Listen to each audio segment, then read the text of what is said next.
Hello friends, आप सभी का स्वागत है क्रिएटर प्लस यूट्यूब चैनल पे। चलिए आज का वीडियो शुरू करते हैं। हेलो फ्रेंड्स, आप सभी का स्वागत है क्रिएटर प्लस यूट्यूब चैनल पे।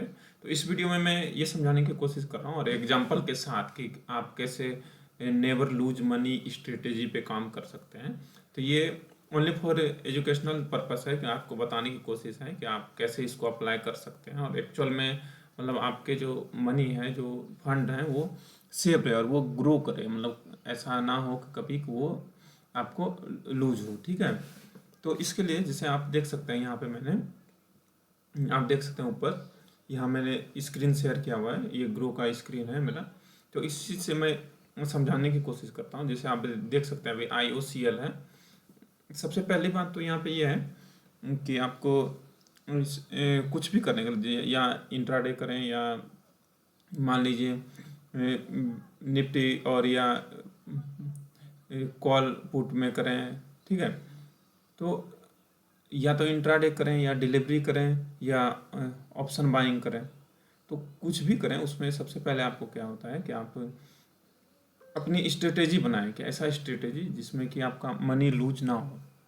तो न्यू बिगिनर्स के लिए क्या होता है कि इसमें समझने में थोड़ा सा टाइम लगता है। अब जैसे आज तो जाते हैं मार्केट में, अब क्या होता है सडनली वो क्या उनका फंड दीजिए लॉस हो जाता है कि मतलब कि पैसे ख़त्म हो गए, फिर उसके बाद आगे नहीं कर पाते। तो लेकिन ऐसा क्या स्ट्रेटेजी अपनाएं कि वो मनी हमारा बचा रहे।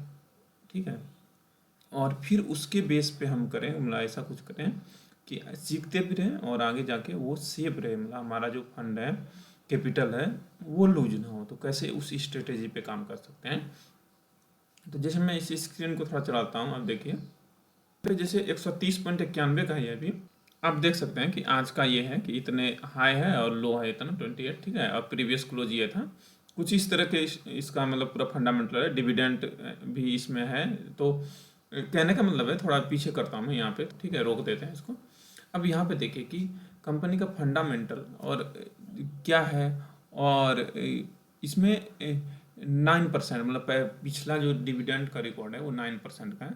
तो यहाँ पे ये बातें भी ध्यान रखनी है कि मतलब स्टॉक्स कैसा है और उसका आपको मार्जिन क्या दे रही है या कितना स्ट्रांग है। इन सभी बातों को ध्यान में रख के फिर उस पे मतलब चलते हैं कि हम कैसे अपना स्ट्रेटेजी अप्लाई करेंगे। तो जैसे ये 130.90 का है। ठीक है, या 131 का है अभी। तो अगर मैं इसको आगे करके दिखाऊं, इस पे आप देख सकते हैं कि मतलब कितना है। तो मैंने कितना लगाया है 4676 और अभी कितना है 5.02। तो मतलब अभी कितना का इसमें प्रॉफिट दिख रहा है, ये 10 पॉइंट कुछ का या 9%, 10% का, 10% मान लीजिए करीब। अब ये 10% अभी दिख रहा है। तो ये क्या है कि मेरे पास क्वांटिटी कितना है, तो 39 क्वांटिटी। अब क्या होता है कि कभी कभी जैसे इंट्राडे करते हैं या डेली में आप कर रहे हैं काम, तो उसमें क्या होता है कि कभी जैसे आप मान लीजिए, क्योंकि डिलीवरी में तो आपको ज़्यादा क्वांटिटी लेना पड़ेगा और वहाँ पे आपको अपना मनी लगाना पड़ेगा, पैसे लगाना पड़ेगा, तो कैपिटल नहीं होता है। तो जैसे स्टार्ट करने के लिए मान लीजिए एक 5000 से, एग्जाम्पल से मैंने यहाँ पे बताया हुआ है। जैसे मैंने 5000 से स्टार्ट किया था, अब वो तो कंटिन्यू कर रहा था। किसी दिन प्रॉफिट, किसी दिन लॉस होता है इंट्राडे में जैसे। तो डेली प्रॉफिट नहीं होता है और डेली लॉस भी नहीं होता है अगर आप इस सही स्ट्रेटेजी से काम करें। तो इन केस अगर आपका जैसे अमाउंट नीचे चला गया, मान लीजिए कि आपने 5000 लगाया, वो अगर नीचे चला गया, तो उस टाइम पे क्या करिए आप कि इसको डिलीवरी में, जैसे यहाँ पे डिलीवरी में मैंने बाय करके रख दिया कि मुझे ये था वहाँ पे स्ट्रेटेजी अप्लाई करना कि मैं इसे कभी भी मैं गवाऊँ ना। मतलब जो कैपिटल 5000 है वो मेरे पास रहे। हाँ ठीक है, थोड़े दिन वेट करना पड़ेगा आपको कि जैसे कि अब उस टाइम पे माइनस मतलब कम में गया, तो आपने उस टाइम पे डिलीवरी में बाय किया। जैसे मान लीजिए कि इसी 5000 में अगर इंट्राडे में करते थे तो 200 क्वांटिटी खरीद सकते थे। ठीक है, 200 क्वांटिटी।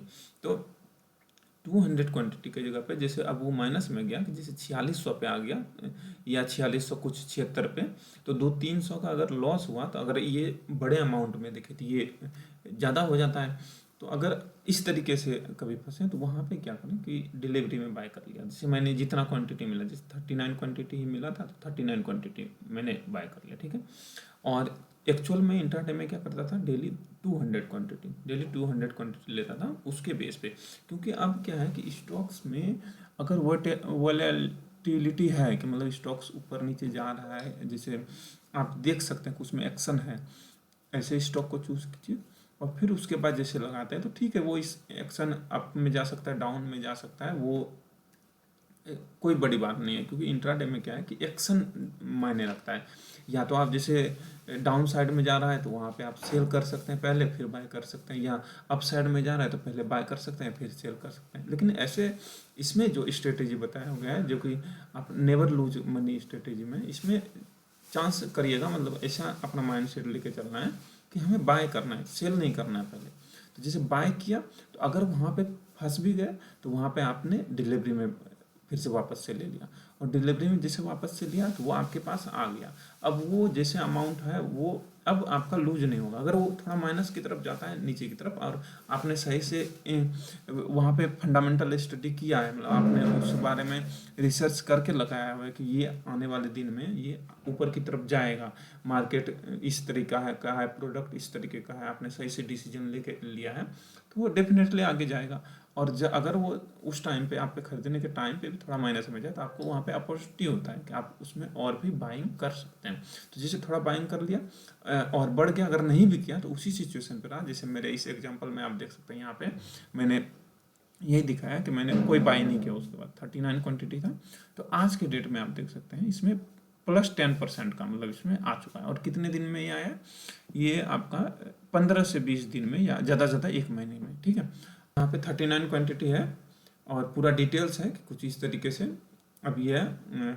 और कब लिया था, यहाँ पे देखिए कि ये इस डेट को लिया था मैंने, ठीक है। और आज का दिन आप देख सकते हैं, तो एक महीने के करीब का मतलब समझ लीजिए।